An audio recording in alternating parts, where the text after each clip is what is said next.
Ever since the announcement was made that Final Fantasy XIII was going multi-platform and arriving on Xbox 360 as well as PS3, the series has achieved success in reaching new audiences.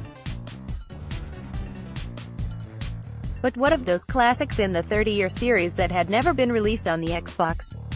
All that changed when Square Enix announced they would be bringing classic Final Fantasy titles to the Xbox One in 2019, along with Final Fantasy XV Pocket Edition HD and World of Final Fantasy MAXIMA, which both released at the back end of 2018. And let's not forget the entire Final Fantasy XIII trilogy is now backwards compatible and received a hefty Xbox One X enhancement. But have you been left wondering where best to start with the games that have been promised for 2019? Fear not, as here are 5 of the most unforgettable Final Fantasy games heading towards Xbox One in 2019. 5. Kingdom Hearts 3. And before the naysayers say, Kingdom Hearts 3 isn't a Final Fantasy title, it kind of is. And besides, my list, my rules. Kingdom Hearts first arrived on PlayStation 2 almost 17 years ago and instantly appealed to fans of Square Enix's RPG series, and fans of Disney films. Combining characters from both franchises into a new and original story of light versus dark, and good versus evil, fans have eagerly been awaiting the release of Kingdom Hearts 3 as a conclusion to the overall story. At its Kingdom Hearts is an action RPG where you control a party of 3 for the most part, traveling to a variety of different worlds based on Disney IPs including Beauty and the Beast, Nightmare Before Christmas, Alice in Wonderland, Pirates of the Caribbean and many, many more. Now, there is a lot going on in the world of Kingdom Hearts. The third mainline entry in the series is actually the 12th chronologically, and the world has evolved more than anyone could have anticipated when taking control of Sora in his humble beginnings on Destiny Island. Ultimately though, Kingdom Hearts tells the story of Keyblade wielder, Sora, who joins forces with Donald Duck and Goofy, tasked with traveling to different worlds based on Disney IPs to ensure the Heartless do not return to those worlds. On their journey they learn about Organization 13, led by Master Xehanort, the main antagonist of Kingdom Hearts 3. This is a very crude recap for the story, but there will be one available when the game launches on disc, as well as plenty available online, to get you up to speed when Kingdom Hearts 3 releases on the 29th of January 2019.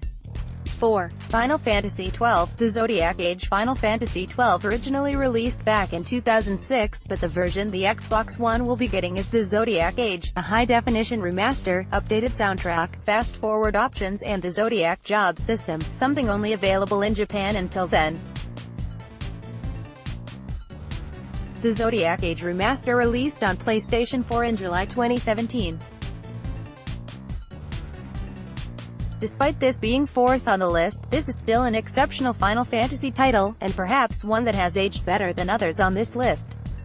It was ahead of its time for a traditional RPG. Enemies appeared on screens much like an MMORPG. It was one of the first games to have hunts, quests to kill specific enemies that are now commonplace in RPGs, and with the Zodiac job system it went back to the roots of Final Fantasy, allowing you to customize your characters rather than them having pre-assigned abilities.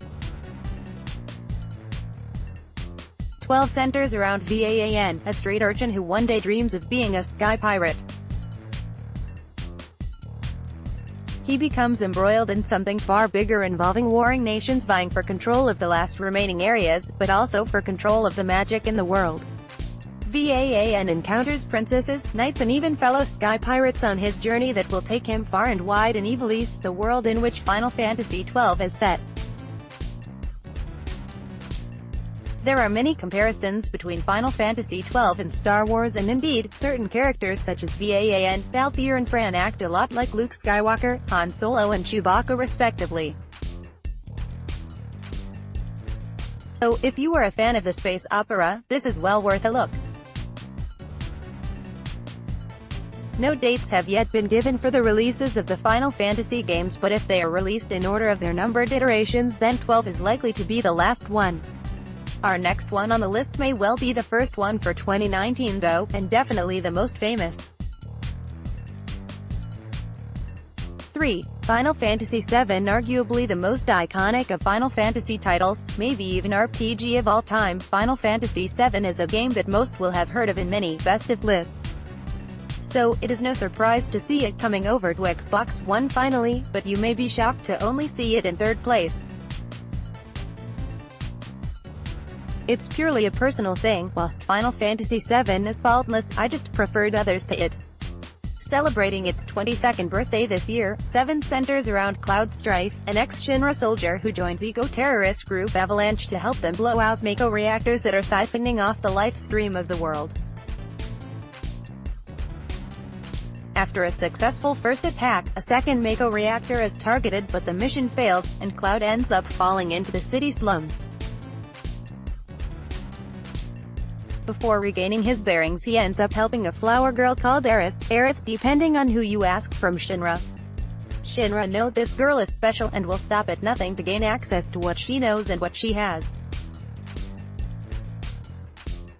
Even if you haven't played Final Fantasy VII yet, there is one moment that everyone associates with it. Yes, that moment involving Aerith and Sephiroth. It is as iconic a moment as you can get in gaming. Just make sure that you don't have all your good gear and materia equipped on her when it gets close. This is, however, different to the announced Final Fantasy VII Remaster that is happening currently. This version will feature updated character models, but those pre-rendered backgrounds will remain. For many, these aren't a problem, but they can show a game's age nowadays compared with modern graphics. Again, there is no confirmed date for when Final Fantasy VII is due to arrive on the Xbox Store, but it may be timed with Distant Worlds, the Final Fantasy Orchestral concert that is taking place again at the Royal Albert Hall in May, as there will be a celebration of the music of Final Fantasy VII during the performances there. Yes, I've already got my ticket.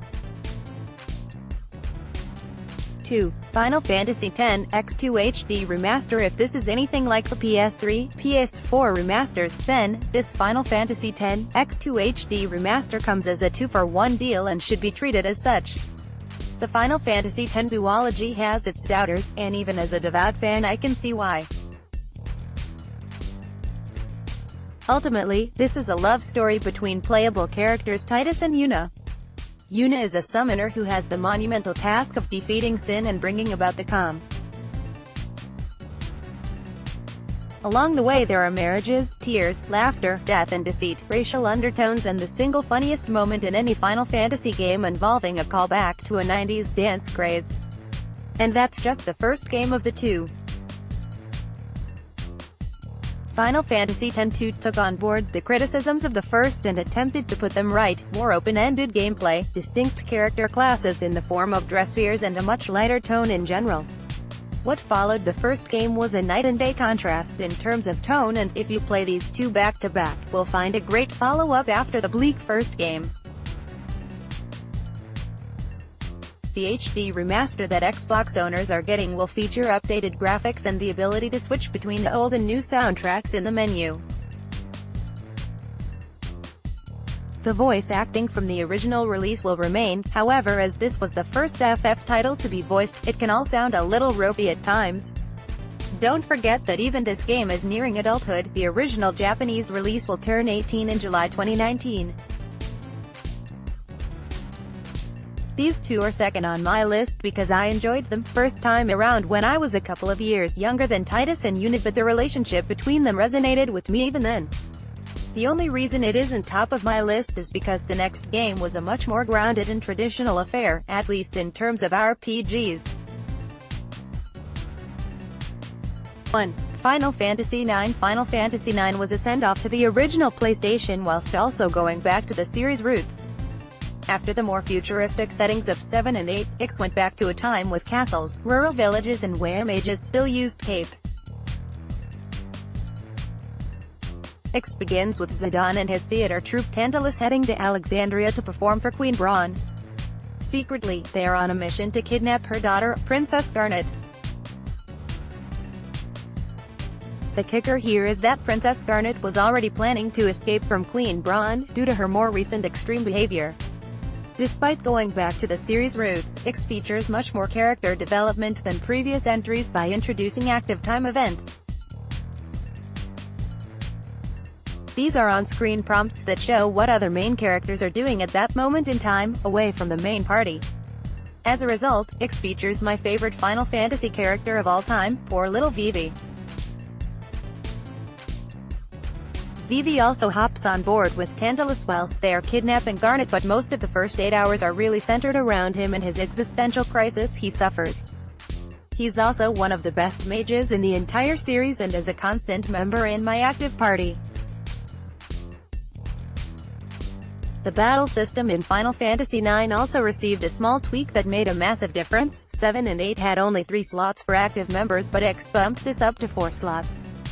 This meant whilst you had more attack power, you needed to really tailor the party to exploit weaknesses. Vivi may have made an excellent mage, but when brute force was needed, Stein or a main protagonist Zidane may be a better option. Any of the top 3 in this list make a valid point for the top spot, and indeed on different days it may be another Final Fantasy game sitting pretty at the top, but Final Fantasy IX will always hold a special place in my heart. It is everything I want from a console RPG, medieval setting, fantastic characters and a soundtrack that invokes so many emotions even a couple of hours in. Zidane's confidence, Garnet was the girl next door, and Vivi was just someone you wanted to wrap up in cotton wool and take home to look after. Even Steiner, incredibly annoying at first, was someone I warmed to immensely. And that's my extremely self-indulgent list completed. In case you hadn't noticed, it's a Series 1 adore. I am very excited to be able to play them again on my Xbox One, and even more excited that there will be a wave of new fans to experience them for the first time. But what about you? Are you a fan of the series already? Do you agree with my list placings? Or are you looking forward to playing some of the classics for the first time? Which one will you start with? As always, let us know in the comments.